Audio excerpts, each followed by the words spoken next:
Yo, no maniacs, what's good? This is Nomad Live, all Bears all the time, in conjunction with Sports Zone Chicago and the Superback, Sean Sierra. Hey, before we get going and get to getting into some details of the show, Sean and Keith, or the Bishop there, didn't get an opportunity, and you guys are still muted, didn't get an opportunity to express. Of course, you guys know by now. If you didn't know, we lost our super producer Chris and our friend, man, over the weekend, and we had a show dedicated to him Sunday night. We did that, and it was a pretty rough show for me, and felt like we needed. And kids convinced me when I talked to him in the green room that we needed to, just take some time, man, let this stuff settle and breathe a little bit before we come back and do a live show. So we apologize to you guys first of all for just not being there to do a show. But here we are again today. But before I go any further, man, let me let Sean and the Bishop express any condolences they have for Chris. Yeah, Chris and I got to talk, when we were doing this collaboration. We had to do a lot of the back office stuff and get Sports Zone Chicago, to get to broadcast on certain platforms. We had to get all types of this stuff, and he and I talked, man, and it was we bonded a little bit, and it was good, and just got to find out how great of a guy he was, and I didn't know him personally, but having to go to those meetings and things like that to get stuff together was, you form a friendship, and he was a really good, and it's my sincerest condolences go out to his family, his children. It's just way too soon, and this is why, on my podcast and like on my, Facebook Lives and a lot of things that you see that I do, I'll always tell people, make sure you tell the people you love, make sure they know that you love them, because you never know. And time and tide wait for no man. When none of us get out of this thing alive, and we don't know when we go, so make sure you always speak, tell your people that you care about them, that you care about them. All right, just do that. And my sincerest condolences to Chris's family and his kids, and especially when I got the news, yeah, it was wow. I couldn't believe it the way I got it, and man, I just couldn't believe it. It was a sledgehammer to the chest, because we had just worked that show Friday. So again, just my condolences to his family, and rest in peace, big man. And we'll definitely miss you. And it was a shame. It's unfortunate I never got a chance to meet you, because I was trying to get down to Indy for the combine. I couldn't get his credentials. I was going down for the Indy game this year, and I was gonna link up with him, and I was looking forward to it. So, man, again, just let your loved ones know that you love them, man, because you just never know. It sounds corny as hell, but when something like this hits, and you're like, man, I didn't get to say goodbye, I didn't get to do this, I didn't get to do that, it hits you then. So, Bishop. Yeah, man. I'm one of those. I've had so many losses over the years. You would think you get accustomed to being able to deal with death, but you never get you're never able to deal with it. You just go through it. When I received the information, it was like I got punched in the gut. Still don't believe it. Actually, kind of tough. Gonna get through this. Chris and I had a chance to talk, behind the scenes, and we've even spoken on the telephone several different times, just chopping it up. And he actually made it easy for me to get acclimated into doing this, because I I hadn't done a podcast before I joined the show, and he made it real easy and simple. But his love for technology and for what he did resonated with me, because I'm quite passionate about the things that I get myself involved in as well. And you know, everybody on the panel, but especially Chris, make you feel like you're part of the family. So definitely will be missed. Um, Real good guy, man. Real good brother. you know. But one thing for sure, his assignment here was complete, and the Lord had some other things that He needed His angel to sit by his side. So I have no doubt that Chris is up there right now doing some thumbnails and different things for the Lord, and getting some getting that big broadcast set up, whatever that may be, but my thoughts and prayers and goes out to his family, his daughter, the grandkids, man. Chris was a big soul and a big heart. You know, only had a chance to know him for a short period of time, but it seemed like I had been knowing that brother for a lifetime. That's just the type of personality and character that gentleman has, and that bodes well when you get a chance to speak of someone in that light. That lets you know that you know they impacted your life, but imagine the other lives that they've impacted over the years. So I say all that just to say this to all those in the chat, all those that's listening and watching the show, and to the guys on the panel, man. We all got to take some time to allow this to settle in. Yeah, we know Chris wants us to move forward and keep the show going, but at times, man, when you feel like you just need that time, you need to take that time. That's why I had, offline and told Nomad, hey, brother, I get it, but if you need to take that time, brother, take that time, because the relationship I know that those two had um, is not easily duplicated. That's for doggone sure. I always call Chris the producer extraordinaire, because that guy could do some amazing things in a short period of time, you know. So and he was passionate, man, very passionate. But we're gonna make this show be a good show on behalf of Chris and his family. And gonna miss you, big fella. Gonna miss you. All right, man. Real quick, Let's move let on. me express what Junior, man. I think Junior puts it the proper way. This is how good the show is, because even though I've never met Chris, I felt he and all of you are my friends. That's exactly the type of community we tried to build here, and I think we're successful at it, Junior. That's exactly what we wanted to do.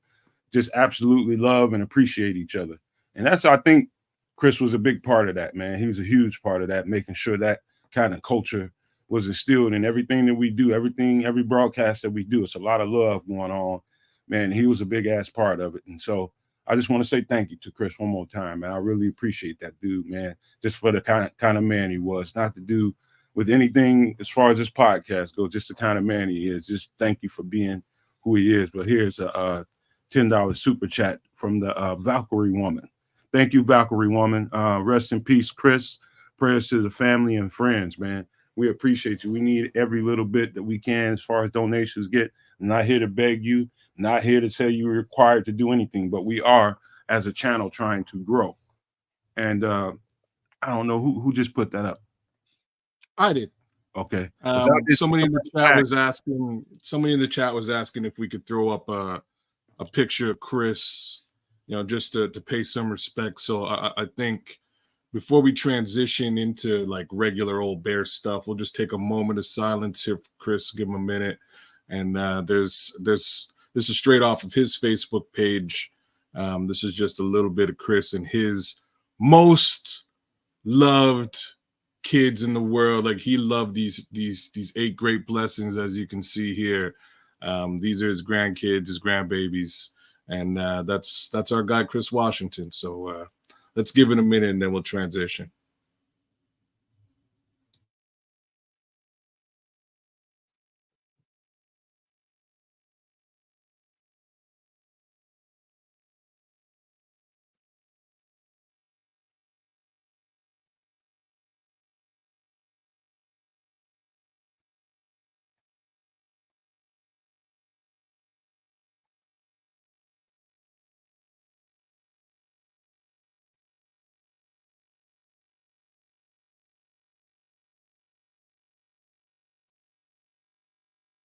All right, man. Say one more time, man. Rest up, Chris, man. Have a peaceful journey.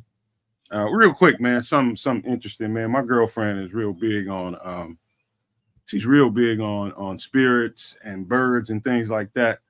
And so, over time, it's funny, man, because I ain't that big into it. But recently, she got me kind of paying more attention to it. Cardinals and stuff. Like, people say that Cardinals are, they fly in people's spirit, and they show up.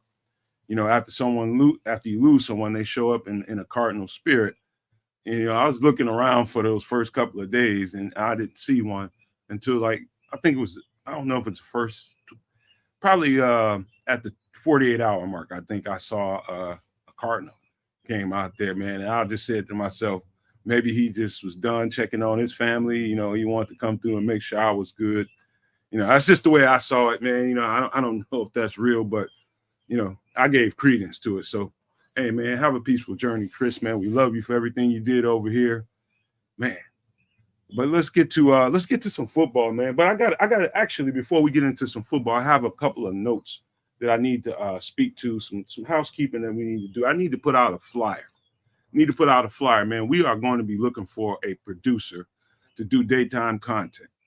Anybody that has time and is available and willing to put in some time and help this community grow, we would certainly appreciate you. Right now, we don't have the money to spend and give dollars to that job, but later on, we plan on growing the community well enough so that we can pay a person to produce. So if you want to join something that's growing and you think it's going somewhere, man, it's a good time to get in. We also need a video editor. We're looking for a video editor, somebody that's good with graphics and video editing. We're looking for a person. And also, one more thing, we're looking for a marketing lead.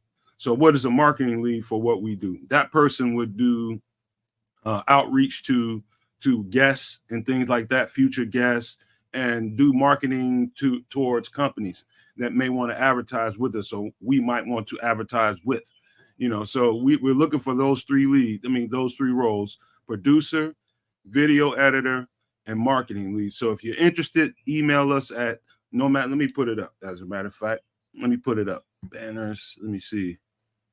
Where is it at? There we go. Thank you, kids. I'm slow to it. Just email us at that address, and if you're interested, J2K Designs is gonna spearhead that situation. So we'll get back to you as quick as we can in timely manner. But let's move ahead, man. Let's move ahead because we got some. I guess we got some OTA stuff to talk about. There's some videos that came out, and we're not going to play the videos because every time we do it, we're a monetized channel. Every time we do it, we get dinged and demonetized. And until we figure out how to do that, we're just going to have to avoid the videos for right now. But, kids, I've seen a nice little throw. Caleb Williams over in the corner of the end zone to, I think it was Gerald Everett, number 14. That's who 14 is, right? Gerald Everett? Yeah, so yeah. Everybody's talking about that. Everybody's getting all goo gaga over a few OTA throws and stuff like that. If you want to talk about it, go ahead. But this is the first peek into OTAs in this session anyway. So go ahead and talk about it if you want, man. I'm just gonna smile. I started out with a smile because we're not talking about DJ Moore, although there's a real nice pass to DJ Moore out there too. Oh, that one too. We're not talking about Roma Dunze or even Cole Kmet, right? No Keenan Allen. We're talking about Gerald Everett, and that's awesome. And I think I was listening to Brett Coleman this week. I'm trying to remember who it was I was listening to, but they were sort of talking about Gerald Everett just off the cuff. And the conversation was sort of rooted around, man, like if Gerald Everett makes noise and he's like potentially like your fifth or sixth, maybe even seventh receiver, potential receiver on the depth chart, that's really cool to see. Really cool, even cooler to talk about. Right? I kind of expect a fair amount of vertical offense from Gerald Everett, and that is super cool, right? Like I'm saying, add that on top, sprinkle that on top of the rest of this force that Ryan Poles has put together for our offense, this offensive force. I'm pleased, man. I'm really I'm really happy to see it, and I want to, I can't wait till things really start to kick into gear, so we can start to see how really these two tight ends, being Cole and Gerald, will factor into this offense, because I think it's going to be really interesting when it all comes together. Bishop, what do you think? Yeah, man, I tell you this, again, to even be having the conversation of being able to talk, 5, 6, 7, you know, receivers deep in a passing game, man. When have we ever had that conversation where we can talk about, man, amazing how if we can, we got X amount of guys that can actually be factors within this offense. Far as on the receiving side, we've always been known the Bears to be a rushing team. We always look forward to the running backs, but to be excited about having receivers and tight ends that can actually catch the football and help advance the football and score points, man. I mean, I'm super excited about it, man. And to the fact that we were speaking about, you know, um, Everett in terms of being that tight end, that other tight end, that can, take some attention off of Cole. It'll just be great to finally have weapons on the team, man, on the offensive side of the ball, where defenses have to pay attention to everybody, not just hone in on one or two guys, but you know, when every guy line up, everybody's got to check for somebody who's lined up, because you don't know essentially w- what the weapon may be. You don't know what the play is going to be, especially if you got a quarterback that can actually get the ball to them, in a timely manner and on schedule. That's going to be great, man. I'm just excited over the fact, man, that, you know, everybody's getting pumped up and, excited about the season. So I think it says a lot, man. Um, I can't wait, bro. I'm so ready for some football, man. You have no idea, brother. I am so ready. What about you, Sean? Um,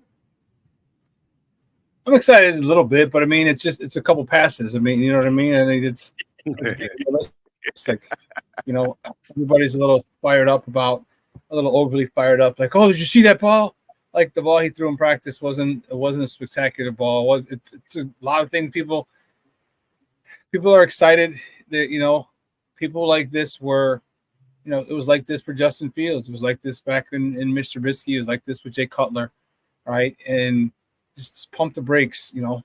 I said it earlier on my show. Like I'm more excited about the fact that Caleb has had exposure to this for months. Okay, that's what I'm excited about. All right, that I'm excited about the fact that the Bears in the Hall of Fame game. Why? Because they get to start practice earlier. That's what I'm excited about. All right, to see a pass or two. Okay, it's cool. It's nice. It's good to see. I'm happy about it, but I'm not like, oh my God, we're going to the Super Bowl. No, I'm not. I think the Bears have a good record. I just like to see. You want to see something strange, Sean? Huh? You want to see something very strange? I'll show you something very strange, man. This is going to be weird, man. I ain't mean to interrupt you, but before I forget to do it, this is going to be weird. That's going to be weird. That's Jaylon in number one. Yeah, he was one. I think he was one at Utah. That's why. That was his number when he played in college. Yeah, man. I saw that today. I don't know how everybody else feels about it, but I thought that was strange. But you got to get used to it. I think he's gonna rock it out, man. What y'all think about that? Oh yeah, definitely. Yeah, I don't have any problems with this one. I feel that I'm serious. I feel that he's the guy that, for the most part, the team kind of has to revolve around Jaylon to a certain extent over the course of the next few weeks. I'm really talking about like who are the leaders in that locker room, right? And I think right. I think that's Jaylon Johnson, right? I'm not really sure who else I would really consider a leader in that locker room. Cody Whitehair's gone. We could say Montez Sweat, although he's only been here for. They got leadership now, kids. They got Tremaine. They got leadership now. They got some leadership in there. Well, that's again the ball, but Jaylon Johnson's he was drafted here and he was signed to by a different regime, and he was signed to an extension. So by that means you're one of the leaders. And the thing about it is he's outspoken. He doesn't bite his tongue. No, so he that's doesn't. so yeah, he is. I think he understands he's a leader. I think he relishes that as well. And you know what? That's what we need. We need people who aren't afraid to be leaders. We need people who aren't afraid to get in people's faces or to ruffle feathers. And Jaylon Johnson is one of those guys who's not afraid of any of that. And that's, you see it in his play. You hear it in his interviews. Yeah, I'm cool with it. I'm cool with it. You know what? I think there's another word that could be a little more fitting with regard to this particular team and the everything that they're putting together, foundation, culture-wise, cornerstone. You know, because he is the guy, one of the few guys from the previous regime that's still here, but he also got the bag, and he's, and he is, unapologetic in regards to what he says, and he seems to be that guy that backs it up too. So, he's a cornerstone of that locker room at this point. He's a young guy, but he is a leader in that locker room, so I'm glad to see him wearing it. I think it has a dual meaning for him, the reason for him wearing the number, but more importantly, he is that guy. So, hey, rock on, brother. You want to see something else, man? I'll show you something else real quick. Uh-oh.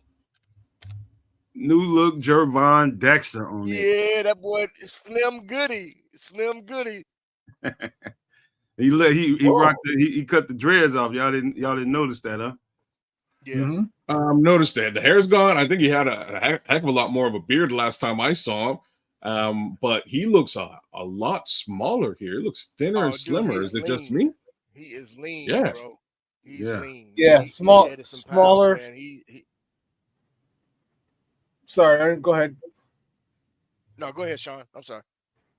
Smaller means he got rid of a lot of his baby fat. Because don't forget, a lot of times you think that you got to get bigger and bulkier to be in the NFL, and that's not true. You got to get stronger.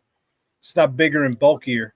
And I would almost guarantee that he's worked with a nutritionist. All right, now he's had a whole off season. All right, I'm sure they cut down on his. I'm sure they modified his diet so he was able to shed baby fat. He'll probably be about the same weight, maybe a little less, a little more, give or take, depending on how much muscle mass he put on. But that means he's not going. The more muscle mass he put on, it's going to make him that much more explosive. Not having to carry around that extra baby fat. You know what I mean? He's not. You know what he's not? He's not pudgy. He seems to have lost a lot of his pudginess, which is good. And we saw how explosive he was last year toward the end of the season when he started really, really, really being comfortable with his new assignment, with instead of two gapping and now penetrating into the D line. Into the past the O line. I think he's going to be even better, and I'm really excited. And there's a lot of. I think most of us here on the panel, but most of Bears fans think this is the year that he's really going to step up and make a name for himself and put his name across the mouths of tons of people across the NFL. I'm looking forward to it. And if he can be at that dominant 3-tech, holy cow, Lord have mercy. I'm really happy for this kid. Looking forward to him doing well this year.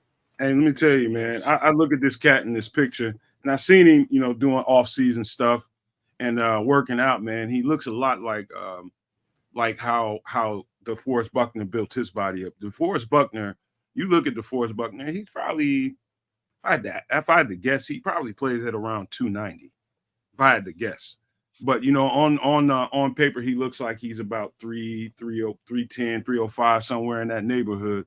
But it's the point to what Sean was making there about being lean and how it helps you penetrate and slip, blocks and things like that. The more mass you have, the easier it is for offensive line to get contact and maintain contact with you, man. Slim, trim, one gap off.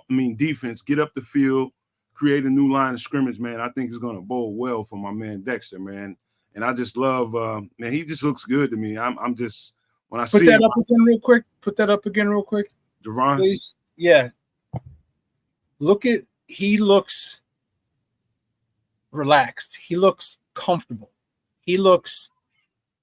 Last year he had that hard look, but there were oftentimes, especially in the locker room, he had a deer in the headlights look because the NFL is a big step, and he was trying to learn new techniques. Here he looks confident. All right. He don't have that I'm trying to be hard look like a lot of guys do. Here he looks confident, and this picture says a lot to me. That how much confidence he's gained about the last 5 or 6 games of the season last year, and then this off season with we see the transformation in his body going into this season. I think this picture says a lot to me and how comfortable and confident he is that he's going to have a breakout year. I think, man, dude, I'm gonna tell you something, man. That guy, I think with Eric Washington being here, bingo. I believe, I'm trying to get this damn one to work. I believe that's going to be, I think that's going to be the key for all those D linemen is that guy being there. I think I'm telling you right now, guys, I don't like making a whole lot of predictions, but I do. If there's one single thing that I had to be the most excited about going into, everybody's going to say Caleb Williams, Romo Dunze, all that stuff, and the new pieces on offense. Everybody's going to be talking about that. I'm telling you guys right now, the part to watch is the defensive line play going into the season. Preseason, starting the regular season, I'm telling you, how that defensive line plays is going to dictate how far we can go with the schedule. It's going to dictate everything. You know, Caleb Williams he's going to be fine, man. He's going to grow, you know, go through some bumps and bruises, but as he goes, that defense is going to give him opportunities. And if they do some of the things that I know they're capable of, some of those calls they made in Buffalo, I'm telling you, guys like Gervon Dexter, I'm telling you, dude's going to eat. Zach Pickens, I expect some big things out of both of those two guys. But, man, I see his picture, man. I get excited. Y'all know I'm a defensive guy, and I just absolutely love defense, man. But here's a little piece of news, Sean. I don't know if everybody got a chance to see this, man, but this guy right here, man, that's Devante Parker, retired. He retired. Yeah. Just signed a what is it? A 3-year. Let me fix this picture. Y'all got to forgive me, man. I'm just getting used to this stuff, man. Yeah, he just signed last year. He signed a 3-year, $33 million deal and retired. You got it, Sean. I mean, kids, I want to just ask you this first, man. And I know this team is predicted, the Patriots are predicted to be one of the worst teams in the NFL this year. And I'm wondering if that had anything to do with him retiring and wanting to just save his body, you know, lose a few $1 million to get, you know, just to sit out for a year and then come back next year. Because after you retire, you can come back and be a free agent.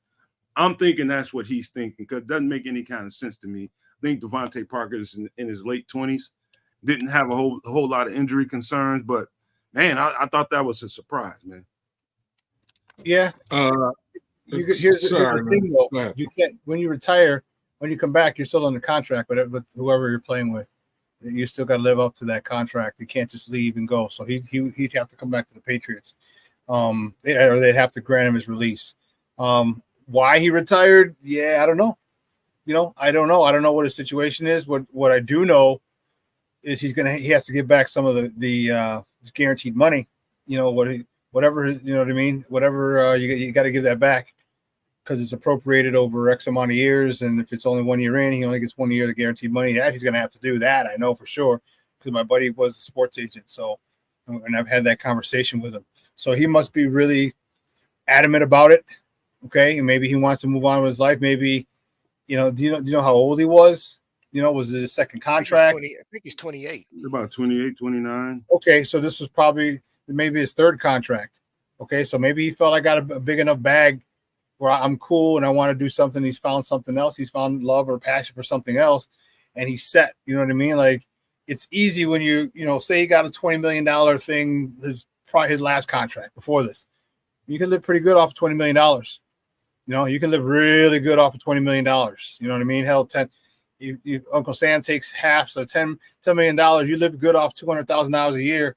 You already got your money. You got a house. You got everything else. You're good. And maybe he's found something else. So I don't know why he walked away, but hey, definitely can buy a lot of hot dogs. You know, you can live good off of that, man. Those you know, I don't know what's going on, but I just thought that was crazy. It's interesting, right? Like I don't know how you could really walk away from bags like that in a situation where Like worst come to worst, you ride a bench and you still get the bag. It's weird. Who just said it? Derek Carter was saying that Barry Sanders was also forced to return a bunch of his guaranteed money. Another guy, strangely, also from Detroit, Megatron, he talked about it quite avidly, and it's part of the reason why he didn't return to do anything with the team after, was because they were like, hey, you're retiring? Cool. Yeah, you can just, you can slide us back that money, that deal that we gave you. You're retiring, see you later, but make sure you send that back to courtesy of send it back to Fort.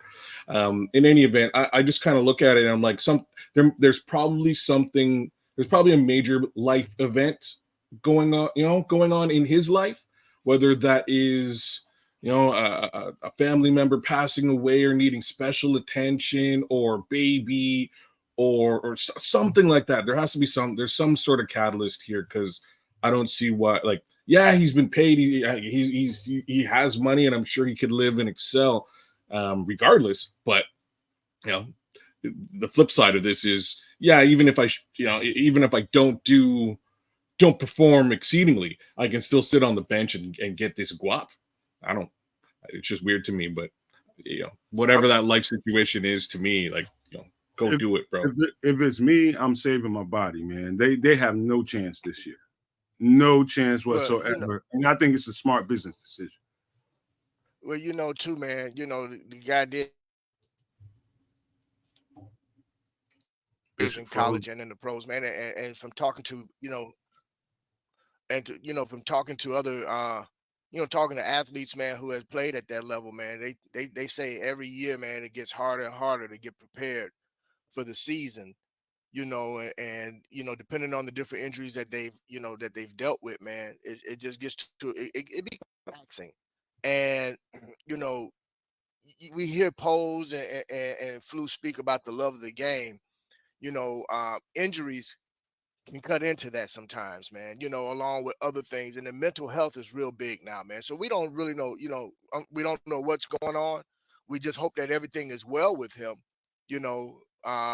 to where he's made the proper investments, outside of football, to where, hey, he can maintain a very good quality of life and be happy, because that's what we really want from these guys, man. These guys put their bodies on the line each and every day, man, and they've been doing it for a number of years, and the body can only take so much over a period of time, and regardless of whether you're 28 or 38, surgeries and bone mending and everything else, man, after a while, man, you just kind of get like, you know what, bro, that's it for me. I'm good. And that might be where he's at with it, man. He's like, you know what? He really thought about it, had a conversation. I don't know if he's married or not, but had a conversation with his loved ones and said, you know what? I've invested well. I want to look into some other things, and football just ain't it right now. So bet all my hot dogs he come back next year.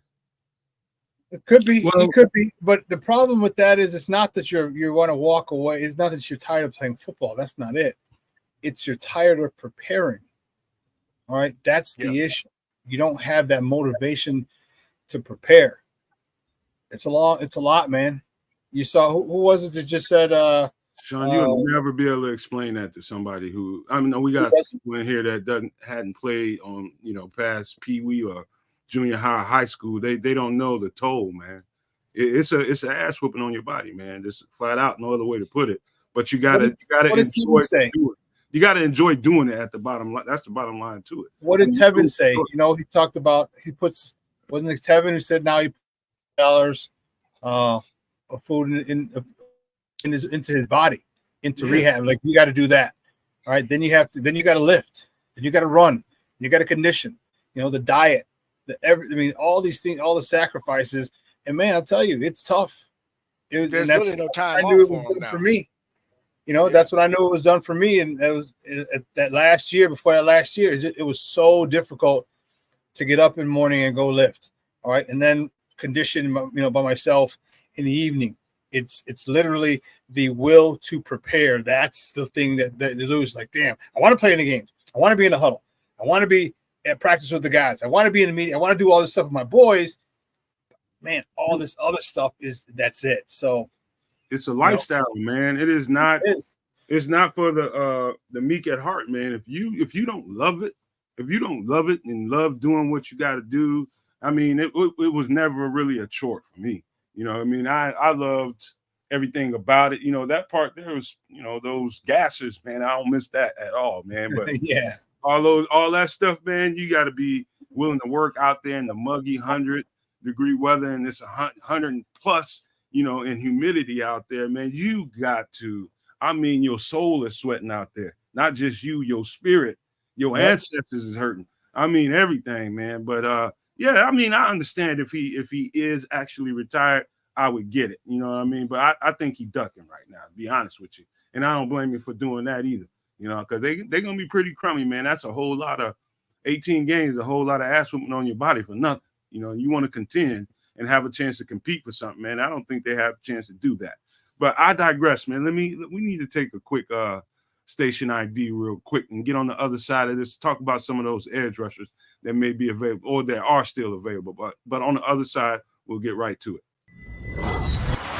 The best Chicago Bears content anywhere. Catch Nomad live pregame 1 hour prior to kickoff, and Nomad at night postgame, and every Friday evening at 7 p.m. Central on all the most popular streaming platforms, and only on the Nomad Network. That is right, you guys. Both here on the Nomad Network and over on Sports Zone Chicago, we need your support. Every last bit of it. And I think today or tomorrow, I think you guys can be able to go over to the YouTube channel and get memberships if you choose. There's different ranges of them, you know, from your $2 to the $7, $6 or $7, all the way up to Super Nomaniac, $24, $25 a month. Whatever you choose and is more comfortable for you, it's out there for you. Why would you buy a membership? Because we're going to add more content to what we're doing. It's going to be more Nomad TV. We're going to cut up shorts. We're going to do private shows. It's going to be shows when we don't do live like we're doing right now. It's going to be, you know, for subscribers only, for members only. We're going to have to start doing some of that kind of content to encourage people who are holding out to make sure you hit the subscription button at least, but choose if you want to support us and help us keep this channel growing. You choose to be a member. It definitely helps us, man, because we want to turn this into our lifestyle, and you guys can help us achieve that by just showing us a little bit of support here and there, man. But we would appreciate you, and I thank you guys in advance, man. But Sean, we got to talk about some of these. Oh, kids, my bad. We got to talk about some of these available defensive line free agents, man. Like this guy right here. This guy, they say, is like 200 or 300 years old, kids. They say he's like 200 or 300 years old. But you tell me what you're seeing in that picture. That's all I'm gonna ask. Looks like an edge rusher to me. You know what I'm saying? It looks like an edge rusher. There's a whole bunch of them, and man, I don't know what he's gonna do here as far as Ryan Poles is concerned. I think he's gonna I think he might wait and see, and I think you might have actually hit on the reason why. I think I'm hoping, and I did hear a little bit of words from Montez Sweat talking about Gervon Dexter, although it's a different position. He expects a big leap from Gervon Dexter this year, which means maybe might be able to get away with a little bit less on the pass rush situation on the other side. As far as I'm concerned, I still would get somebody like this guy. By the way, kids, that's Calais Campbell for those who don't know. Oh, I'm well aware of my Jamaican brother right there. That's my fellow yard man right there. Looking as Jamaican as all get out. In any event, Bishop, what do you think, man? I don't know what they're gonna do at this edge rusher position. But like, I feel if they do something, this guy would be a great cost-effective move to really add some stink to that defensive line. What do you think? I think, man, they're gonna wait and see what things look like in OTAs. see what they have out of the guys that's returning, along with a couple of the guys that they've signed. As we get closer to training camp, if any of these guys are still on the street, then once they have an idea of what they really have in the building, at that point I can see Pose maybe making a move, because at that point too, then you definitely can get somebody on a much friendlier deal, with relations to contract. Um, I mean, Calais look like he can, we know he can still get after it. But I think if it would Pose, he'll probably, if he does decide to pull the trigger, it'll Hey, probably Keith, be that's $1 for a million. younger guy. That's $1 million he put into the off season right there. Yeah. Oh yeah. $1 million. Absolutely. $1 million. That's $1 million worth of guy right there. He put all that money into his frame. But I had to throw that in there. I know. Trust me, brother. I mean, I just think they're gonna evaluate what they have in the building first, get through OTAs, see who's done what in the off season in terms of what work they've done in terms of their skill set, and see if they've added anything else before he decides to either look at somebody on the street. But I wouldn't be mad if Calais came and gave us a year or two. But there's really one guy I know that's available that I would probably like to see, more so simply because of age. But I'll wait till you get to that person. Appreciate that, man. But go ahead, Sean. That's this guy right here, man. People talking a whole lot of stuff about how old he is. Guy still got 32 tackles. Actually, let me see. Was it 32? 6.5 sacks, 32 solo tackles. 32 solo tackles. That guy's still putting up numbers, man. Yeah. Yeah, he's more of a, you got to wait and see, just because you don't know what type of the step that who's the Marcus Walker take. You want to see Booker, how he looks in camp. Brent always also said June 1st cuts. This is not a dire need right now, so and if you do go get him, it'll be an economical deal, maybe a 1-year deal, just a bridge, give him a year, but also have him work with Booker and DeMarcus Walker and have a nice little rotation there. He's definitely not a long-term answer due to his age, but if they did bring him in, it was 1 year. I think it's just a 1-year deal. It's a runner player. And I don't mean that in a bad way. I just, a lot of factors, lead me to believe that be a 1-year deal. Plus how heavy the edge rushers are going to be in the next year's draft too. So, to get a guy for a year would be great. So they got a plan. They're calculated. They're being patient. They're not rushing and feeling like, all right, we gotta fill this spot on the roster. We know for a fact that they're looking for a vet edge rusher. We know that. They pretty much all but said that. It's just a matter of who and for how much money. I think the money part of it is time is definitely doing them some favors. Here's the catch-22 to it. You wait too long and injuries start to happen or something like that, then you got a dilemma, especially if you got your eyes on one particular guy, then you got a problem. But I think we're in a good spot, man. Whoever they're going to get, I think they're in a good place to get him. But here's another guy, kids. Here's another guy right here. Not a lot of people are talking about. That's Emmanuel Ogbah, right? I'm getting some information on him right now, trying to see what his stats was. I don't think he got very many numbers last year, but Emmanuel Ogbah definitely fits the role. And so if you guys want to talk about him right quick, you can go ahead while I'm pulling up some stats. I'm not really a Miami guy outside of their offense and their awesome coach. So I'm not really sure. I don't have much to say on Ogbah. What about, I'll throw this to Superback. What do you think, man? Again, another guy. I mean, they're out there for a reason. If they were that in demand, they would have some suitors, right? And so, yeah, I just think it's, another guy that you kind of hope and wait.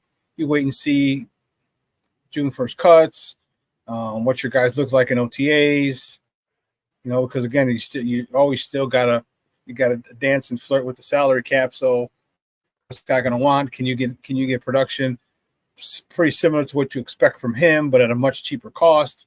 So there's no one. Yeah, most of the guys they're out there for a reason. So I'm not saying, oh, let's get him. See how it plays out. Just see how it plays out. That's all. 6'4", 6'5", about 280, and he's still in his 20s. Still got, he got 5 sacks, 5 or 6 sacks last year. What's that? He's 30. He's 30. I mean, that's to me, some people might say 30, I'm getting a little old. I see 30 as a lot of savvy.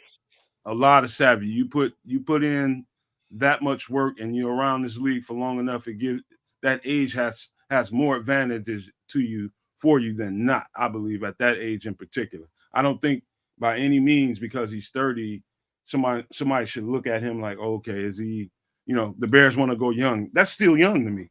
I don't know what you guys think of that, but that's still pretty young. So I don't know if Ryan Poles thinks it's young. What's that? He said he doesn't know if Ryan Poles thinks it's young, and I'm with you there, except for really what Bishop kind of brought to light a little ways ago. If next year's draft is going to be relatively edge heavy, right? Then they're likely going to be dipping into that market next season. They dipped in, albeit soft this season, so we have some youth. It's really a 1-year power play that they're trying to make, right? Like that's really what this is. It's a bridge case scenario. So I don't really have a problem with a guy who's 30 or even 32 for the season or 2 seasons from a leadership. There is no player on the market still that's a long-term player as far as the edge rushers go. The only players that are out there long-term are something you got to get in the trade. And so if they wanted to do something long-term, that player is available through a trade. Anybody you see on this market right now, I don't see being here long-term. It's a 1 or 2 year deal max, period. Rasheem Green's out there. I don't know how you feel about that. Like Rasheem Green. I know you do, but I don't know if everybody else does. You got if you watch the game, for what it's worth, you see what you see. But if you don't watch the game, and if you watch the game and go right to a box score, and you question Rasheem Green's contribution, you're gonna miss the bus. Guys like Rasheem Green do so many different things in the course of a play, setting the edge, you know what I mean, gap control, that kind of thing that they do. It's not gonna always hurries, pass deflections, things like that. That some of that stuff shows up in the box scores, but a lot of times these guys don't get the love that they deserve, man, because the way they affect the game doesn't always show up in the box score. And so that's what people tend to do most of the time. Just look at the box score. Oh, how many sacks does he have? Oh, no, he's not good. That's a bad way to look at football. I'm just going to tell you that right off the bat. Yeah, numbers matter, but not to the point where, there's things that don't show up on the stat sheet that a guy contributes to a team, man, especially, in a particular position and role. And I think with this particular defense, they're going to really be looking to see where if they can get that interior pass rush going, where they can get that penetration into the backfield from the the 3 tech and 1 tech, just different areas along with the different stunts and things that Eric Washington does. I think they're going to really be looking for that edge that can help set the edge, yet still be able to get pressure on the quarterback, but they're going to need somebody that can really set that edge. Especially if that 3 tech is dynamic and getting off the ball and getting penetration to that backfield. So somebody 30, 31 years of age for 1 year, I don't think would be a bad move. I like, even though I know he has some injury concerns, I like Carl Lawson myself, I think would be a good addition as well. But again, we're just going to have to wait and see. I think, Poles being as calculated as he is, they're going to really do their due diligence and really pay attention to what they got in OTAs, see what these guys they have in the building, what they contribute, what they bring, who's done what in the offseason, what their bodies are looking like, what their techniques looking like, and then make an assessment from there. Sean? Yeah, same thing. I agree. Nothing too crazy. It's just it's a lot of the same. There's no one that really moves the needle for me that's out there. Right. As far as free agency goes. All right, wait and see and move like he does, and that's in a very calculated manner. So we'll see how that out for him and the Bears moving forward. I would like a veteran DN, but if you're seeing these guys in an upward trajectory, I don't want to steal reps from them either. There I you don't want go. to steal reps from them. Yeah. So I'm with you I on know that. who does move the needle for me, and I couldn't. I tried to download his picture before the show, but Carl Lawson, he didn't. You look at his stat box. One thing I'll point this out. Let me paint this picture. Carl Lawson probably, I don't think he got. I think he was double-digit sacks 1-2 years in a row, and then he had a knee injury or something like that. And he's coming. Yeah. He had last year was his season back from that injury. So, did the first year back from rehab on a major injury, that's usually going to take down your production. Very, very, but he got a lot of pressures. I mean, a lot of pressure. Didn't get no sacks, but a lot of pressures. Forced that quarterback back up into pocket and made plays for other guys on the defensive line. I think Carl Lawson, if he's healthy, I'm just going to say this way. If he's healthy, I think he's worth I'd give him a 2-year contract, at least with some kind of perk in it, so that if you put up certain digits, and the thing I like about Carl Lawson is this, man. He garners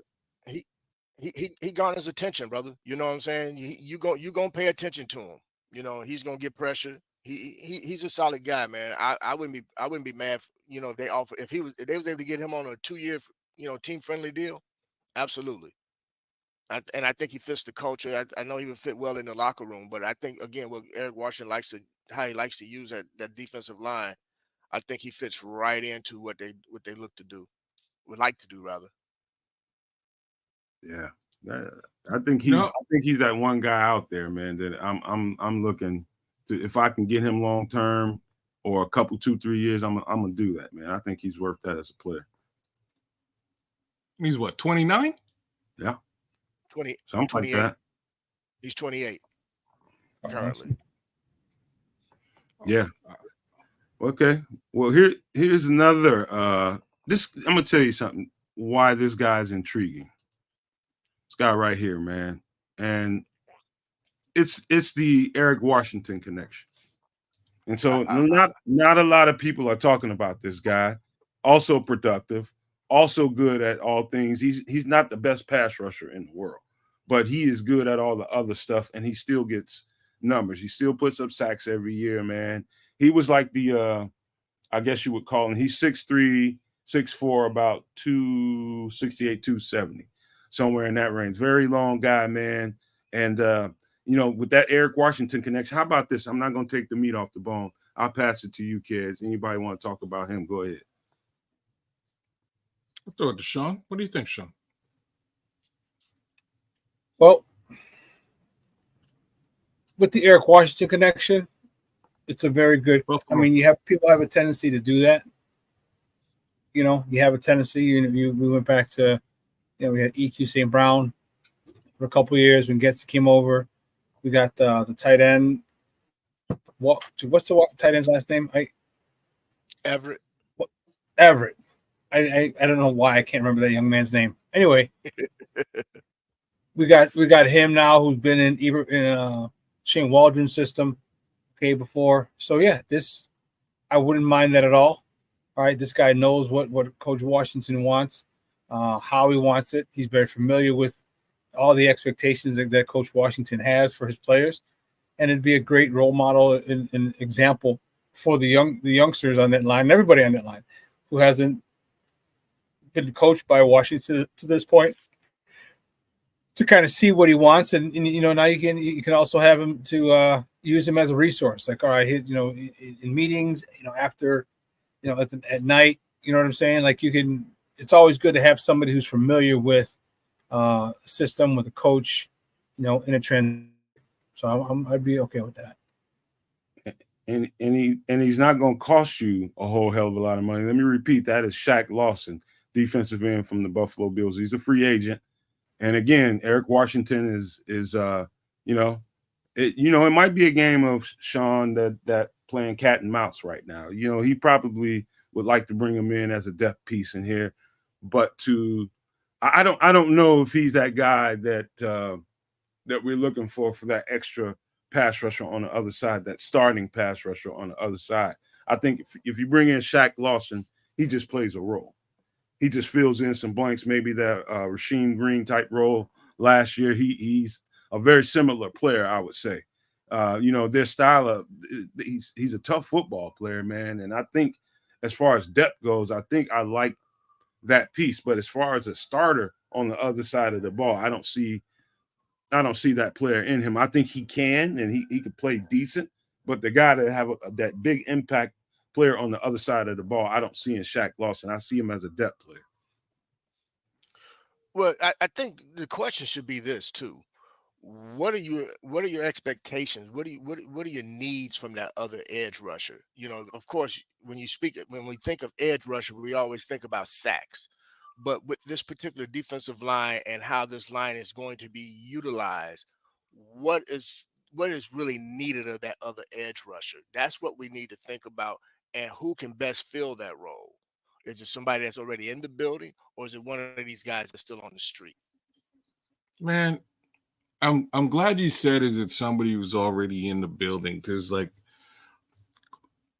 had to go and sort of take a look at Yannick Ngakoue's statistical numbers. Man, they're a heck of a lot better than just about everybody else on that list. I wish I was lying here. Maybe a Calais Campbell shores up a little bit better, but again, he's a little bit older.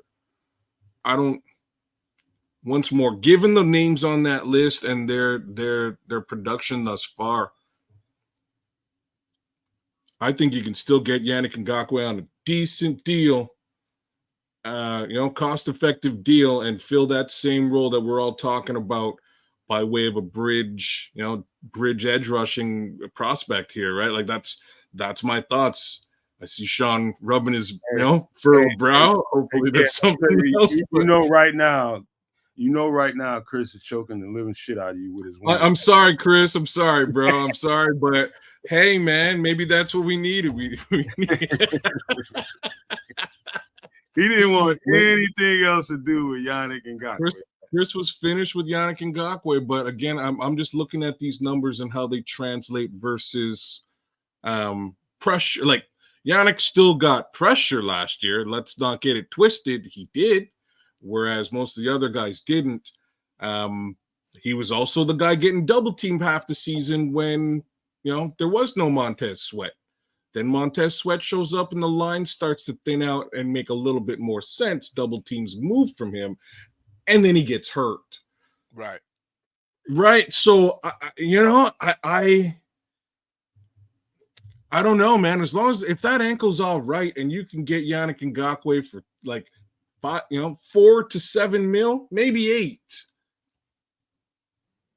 I'm not so mad at that right now. I'm not so mad at it unless, again, as we're discussing, unless you're really willing to part with future draft capital to go and get a guy. Everybody else is kind of just sort of like, is truly a bridge. Like they're really bridge players. But we've got to get that side over there shored up. I agree. I'm not totally how they go about it, God only knows. I don't know. I love DeMarcus Walker. Don't get me wrong, but I feel like his best production is on the inside. And I would like to see him eat on the inside. Be honest with you, DeMarcus Walker should be a role player, to be quite honest with you. He should be backing up 3 techs, anywhere along the defensive line except for 1 tech. But I think long as you have DeMarcus Walker as your starter on the other side as an edge rusher, I think you have to know ahead of time you're going to be limited on that side to an extent. Anybody disagree with that? No, not at all. No, I don't think so. So I mean, they can go into the season with him, but as much as I'm a Marcus Walker fan, man, I'm a Florida State fan, been watching his whole career, but I know that you need an upgrade at that spot, man. If we're gonna do, kids, Bishop and Sean, if we're gonna do what everybody expects us to do, is the way to put this. What everybody expects to happen is a playoff run, and I'm not poo-pooing that. I believe they have the pieces, and if they do it the right way, I damn sure think that we have the pieces to make a playoff run. It's going to take a little bit of a rocky start to get there, but I think we have the pieces in place. Adding that other piece on the edge on defense, I think you definitely shore up everything if you get that piece, and I think they might chug along on the offense for the first couple 2 or 3 games. And I think they'll catch their stride. And I think we can do some things with this team, man. And I'm not being facetious and trying to be, a podcaster with an opportunity to build up a whole bunch of hype around this team. No, I really think that we have the pieces in place, man, to make some noise, man. But I think that part right there, I just circle that part. We need to get that shored up.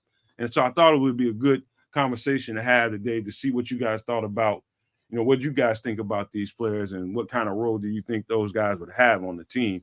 I'm definitely good with Yannick coming back here if we can't get anything else. But those other guys, I think, outside of Calais Campbell, I think everybody else is a role player. And Shaq Lawson, I think he can be a starter. Yeah. Not Shaq Lawson, but Carl Lawson. Carl Lawson. I agree with you with really those 3 guys. Those would be my 3 targets. Now, depending on what kind of a deal you can get on any one of those guys, doesn't necessarily preclude you from doing it again, right? And I'm just sort of following where you were, right? Like you think we may make a playoff run this season, and I wish I didn't think so either. Ask me if I thought we were going to make a playoff run these last 4 seasons, and I'll tell you quite frankly, I did not in any season. Like I didn't.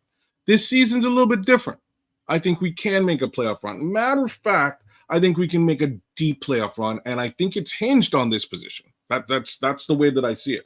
I think it's hinged on this position, and yes, you can backfill it with a bridge here or somebody who's maybe, again, a little bit better than a bridge, as in those 3 guys we just mentioned. But that doesn't preclude you, even if you do it, from going out and getting a guy like a Trey Hendrickson via trade or somebody who will push you over the top. And I think that's all we're missing on this team is that other side, not just shoring it up, but making it, as opposed to a question mark or a position potentially of weakness, to making it a position of strength. If that other side is a position of strength as well, holy smokes, y'all. I'm not quite so I can't wait till the season starts because I need to see what everybody else is doing. What's going on in these other teams? Because I don't know how you're going to stop this offense and a defense like that. I don't know how you stop that. That's what you're looking for. No. I sent the pic here. I sent it. I emailed it to you again. There, you mentioned about the early start, about the about the start of the season. I think, and I said it earlier on my show today, I think the NFL has done the Bears a solid. They told you think? Oh yeah. Look at their schedule, and you should have it any second, Nomad. Yeah, I'm trying to look now. Yeah, I said it to both Nomad Live and Nomad Live Pod. In your first 10 games, 9 games, I should say 10 weeks, 9 games, got to buy in there. I was really, really, really looking hard to find 3 losses. I was really, and I was like, man, dude, I'm like, okay. He said, you can't lose opening week. You can't talk about all this hype and all this everything and lose to Tennessee. The Houston Texans, okay, I could see that as a loss. I'm not saying it's a guaranteed loss. No, not at all. Right. But I could see that as a loss. Indy, that's got to be a win. All right, Indy, that has to be a win. So I'm looking at this, and then LA, and that's at home here. I could see that being a win. Okay, The Panthers has to be a win. The Jacksonville Jaguars win in London. Then you got the bye. Then you're on the road at Washington. That's got to be a win. You're on the road at Arizona. That's got to be another win. Then you're home against the Patriots. That's got to be another win. That's week 10. That's the first 10 weeks. I'm telling you, I don't see anything. I don't see more than 2 losses. You come out 7-2 in that after those first 10 weeks. Holy cow. The chemistry we talked about, the Austin Booker experiment, the Eric Washington effect, we're going to see all that within 10 weeks. There you go. And it's not against phenomenal competition. You see what I mean? It's not against phenomenal competition. Now, the Houston Texans, that's going to be a tough one. That I would almost pencil that in as a loss. Maybe the Rams, but I don't see any other dead-on, straight-up loss. Now, San Francisco, like 3-14. Like San Francisco was in that first 10 weeks, of course, definite loss, in my opinion. But Houston, besides Houston, there's no other team that I say, yep, easy, for sure loss. Right. So you're talking 8-1, 7-2. Yeah. It's potentially even bigger than that, right? Like I'm just saying that you could, Keds. I didn't want to go there, but you could go 9-0. I know. I like, even me, I don't really want to do it either. I had to temper myself at 11. Like, listen to that. But the way that this shakes out is it truly gives Caleb the ability to grow, and that's kind of crazy, right? Like that, the entire team, right? I'm saying Caleb, but the entire team to acclimate to each other and gel, right? These first few games, yes, there's a quick test in Houston, just saying, all right, we've gone through training camp, we had a game. How do you fare against a viable team in the NFL? Boom. All right, we'll see how we fare. Next few games, again, learning curve. You're getting over that learning curve. You're bringing yourself right up to snuff. Let's say, Waldron offense 101 is starting to run through and you're getting into 2.0 by week 7. And now you're starting to play actual caliber teams, bro. Now I'm just looking at scrolls. I got the Bears 9-0 after week 4. 9-0 after week 4. Like, you know what I'm saying? Like, the scrolls, bro. It's kind of nuts. I don't want to say stuff like that, really, just for fear that the world will come back and go, Ked, you're crazy. You're crazy. You predicted a Super Bowl run. But heck, guys, like even Nick Wright is out there going, Nick Wright and Colin Cowherd and specifically about Colin. All of the stuff, all the terrible things Colin has said about the Bears over the years, Colin to turn around and be like, yep, these guys can go to the Super Bowl this year. It's crazy talk to me, but it's not that crazy when you look at this schedule. So that's why I'm saying with the edge rusher, like you have time to figure it out. You have time to see Booker. You have time to see DeMarcus Walker. You have time on the other side, and if you need someone, go get him. Because there's not a lot of teams. I don't think Tennessee's going to hurt you like that. Houston might, and again, that's a loss. Indy, I don't think they're going to hurt you like that. No. Okay. And so I think you're allowing your people to grow, all right? Because after week 10, all right, 9 games. Come on, man. Now there's no more. I got to get adjusted to the speed of the game. Right. It's over and done with. That's 9 games. If you don't know if you haven't adjusted to the speed of the game after 9 weeks, you don't need to be in the game. Sean, let me ask you a question. Did you make this? I had my guy do it. My producer. But this is your picks, right? Yes. So you think we're gonna get thumped by the Colts, man? Do I think? No. Wait, again, he had to scrape the 4 games that we lost. I got it. I'm misunderstanding what I'm looking at. I'm over here trying to look at everything else. I'm looking at that like the white stuff was a loss. No. Those are just home and away. Home versus away. Yeah. Yeah. The colors. Yeah. No. I mean, man, if you think about it, all in a perfect world, barring any real major injuries, if these guys can stay healthy, I mean, the NFL did the Bears a solid with the schedule, especially did Caleb to allow the number 1 pick to come in with the type of weapons that he's coming in with to really get acclimated to where, again, remember I said this months ago, the NFL goes as Chicago goes, and I see that this schedule is set up in a way to where they really want the Chicago Bears to come out of the North, because if they are really hitting things on all cylinders, what that's going to do for revenue for the NFL, but more importantly, what that's going to do for the Chicago Bears and the city of Chicago.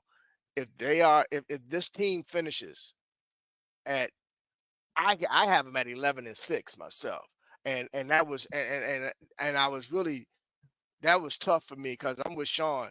The first 10 weeks, man, I really I really see only maybe one solid loss, and I'm gonna give that to Houston only because of how Houston ended the season. But I don't, they're not. I don't consider them a major threat. But everybody else on this schedule, except for maybe the Rams, because of them having Stafford, I don't see anybody else that really that scares us at all. And then as And that far could as be your 7-2, Keith, like you're talking yeah, 7. yeah, And then what if they split the last 8? That's 11. That's 11 that's and 11-6, 6. 11-6, That and should be only, enough for division. and you know what's It's like funny, Sean. literally how I got there. And what's so funny, Sean, I see us splitting with Detroit. I see us maybe splitting with Green Bay. I see us winning both games against Minnesota. Okay.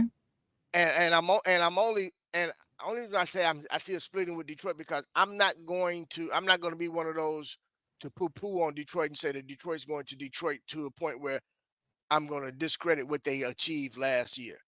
And Mhm. Green Bay is Green Bay. So if nothing else, if between those three, between the Bears, Keith catch froze their up. home field to where we lose on the road, then 11-6, man. And with that being said, because the Bears beat Minnesota twice, they win the North by a half a game. It's possible. So I'm I'm telling you, I telling you, was man. looking hard. I was looking intently trying to find losses. Like I said, I Me just too. split the last 8 games. Like, all right, just split them. Cool. 4 and all right. But looking at the first 2, you get off to a hot start. And who's to say we don't beat Green Bay because of the fact that we got a lot of confidence, because of the fact after week 10, maybe they take the training wheels off, or at least one of the training wheels off, for Caleb Williams. Who's to say that offense isn't gelling after week 10? Who's to say that in the continuity and the comfort, the confidence of this offense isn't sky high because of the first 10 weeks? That's a lot, man. That's a lot. That's a lot. That's a strong possibility with this soft schedule early on. Hey, did I hear you say Detroit? You worried about Detroit?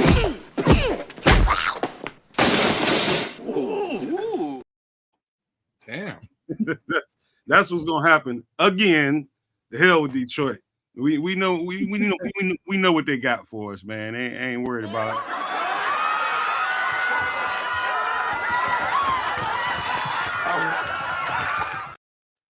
it. Don Burns in the chat. Somebody trolling. I know he's in the chat. Don, what up, Don? Hey, yeah, like Detroit's gonna be a bit of a mission for us this season. I know that they did improve. Like that much, I will give them. They deserve that level of respect. I'm not sure how much. I don't know how much Green Bay improved, and I'm not sure how much Minnesota improved. I think there's a viable shot for us to take the North. Go ahead, Keith. You know what, kids? When it comes to Green Bay, it's not so much the players that I'm concerned with them as much as I am. It's the coaching. The coach, man, the coaching, man, and they just, I mean, bro, they just know they know who they are, man. They know who they are as a team, and they just, their identity is what it is, man. And to see what they was able to do with their quarterback, and now they have a full off season of him having a good second half, because the first half of last season he was stinking it up too. He wasn't looking so great, but they unlocked something, and they was able to do well the second half. So I give more credit to the coaching than I do the players per se, as far as what I see on paper.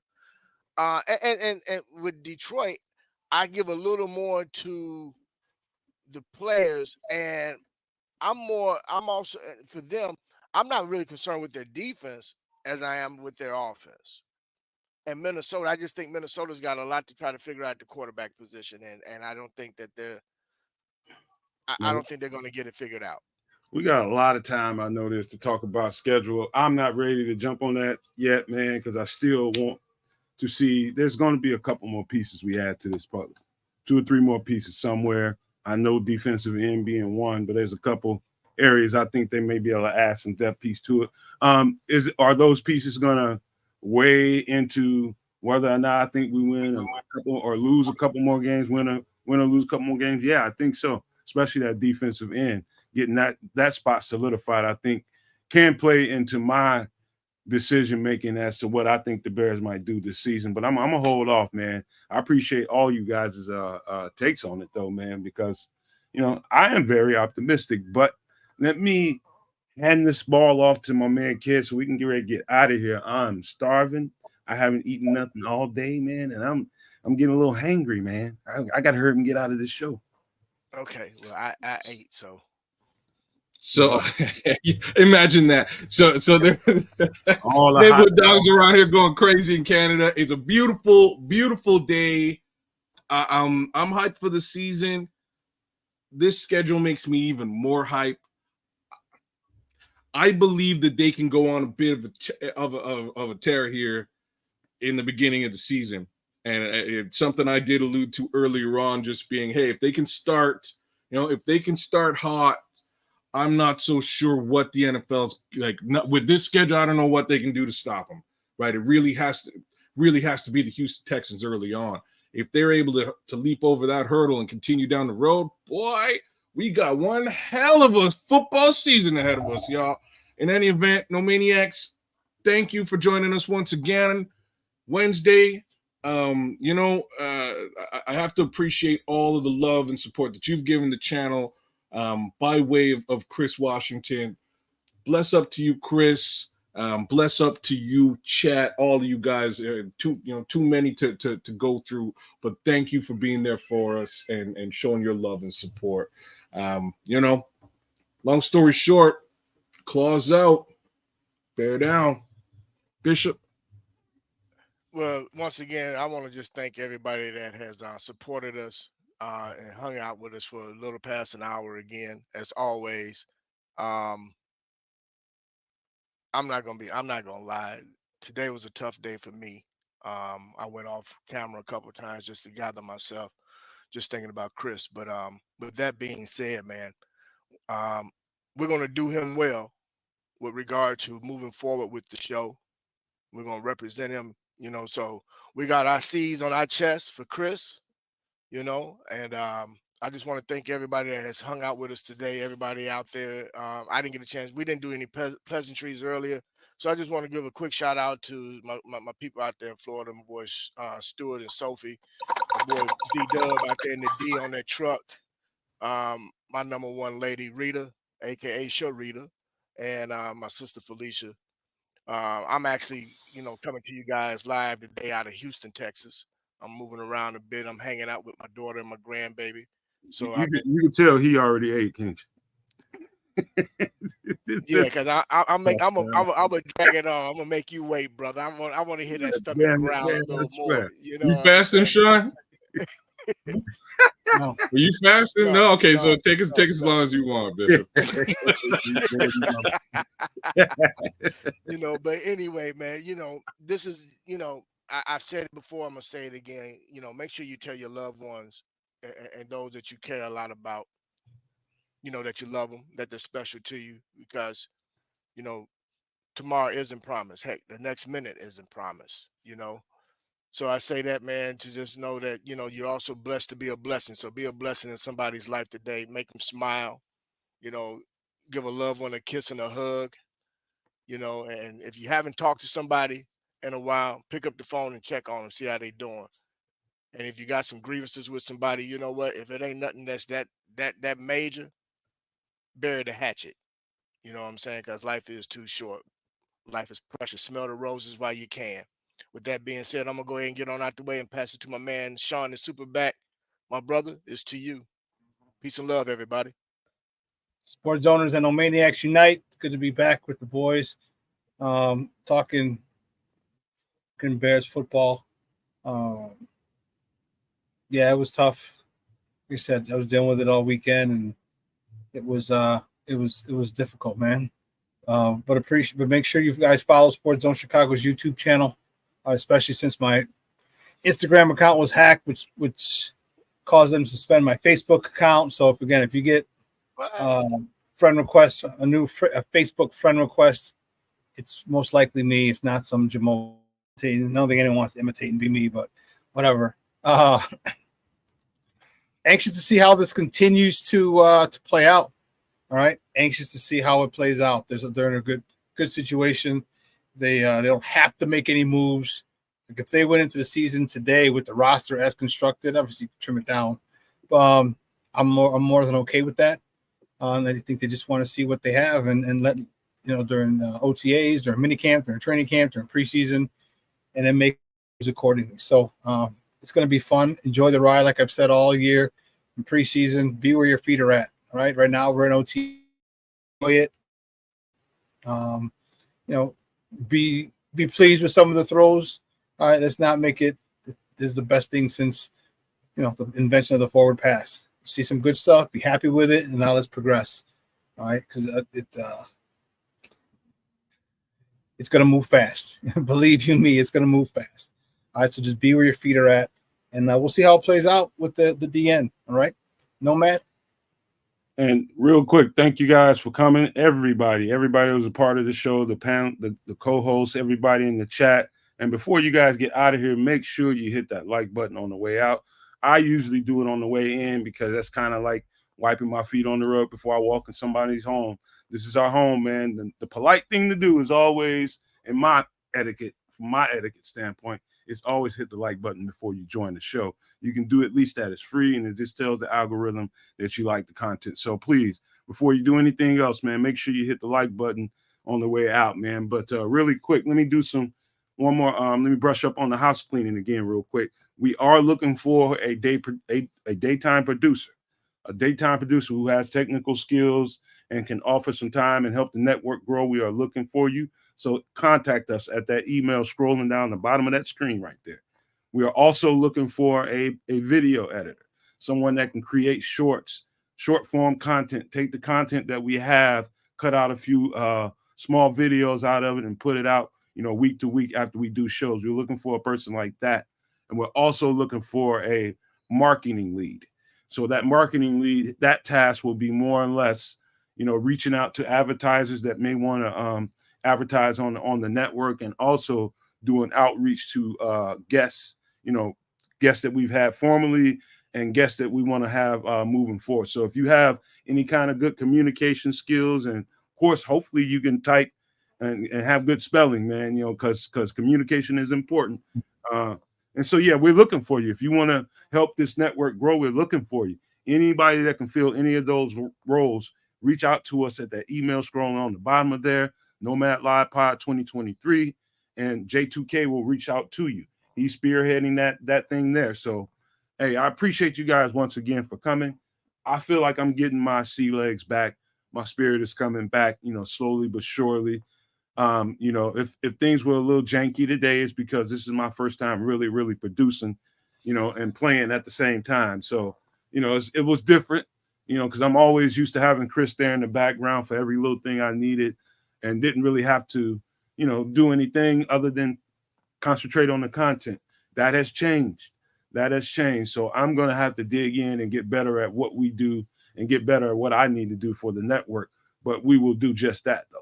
Whatever I need to do, whatever we need to do as a team, we'll do it. We're going to keep blowing out content for you guys more and more. We just need you guys to keep supporting us. That's all. And one more quick thing before we get out of the door. Set your notification bell, because we're going to do the second version of Nomad TV tonight, man. So I don't know exactly what time we're going to get to it, but we will do that content this evening, probably within the next couple of hours or so. And depending on what's happening out there in the world, I might go live later on this evening and give you guys some more extra content, come up with something to talk about, man. There's plenty of stories going on out there in the world. It's not always going to be about Puffy, Combs, P. Diddy, or whatever the hell y'all call that cat. But this next show is definitely going to be me pinning him down and whooping the shit out of him for what he did to that girl again. And so I'm going to do that again tonight, maybe another show later on. And so with that being said, I got to get ready to get out of here because I'm starving. I love you guys so much. And we'll see you a little bit later if you come join Nomad TV. But before I get out of here, I got to leave you with these famous words. Love, peace, and hair grease, y'all. Peace, y'all. Bear down. Shot City, stand up. Yay. And I did not get the outro ready. So my bad. We're going to have to do that all over again. We got to do that all over again, man. My bad. One more time. That's what happens, man, when you don't have Chris with you. That kind of stuff right there. So hold on. Give me a second. Where is it? Nope, that's not it. That's not the one. All right, here we go. That's not it. Hey, who did that?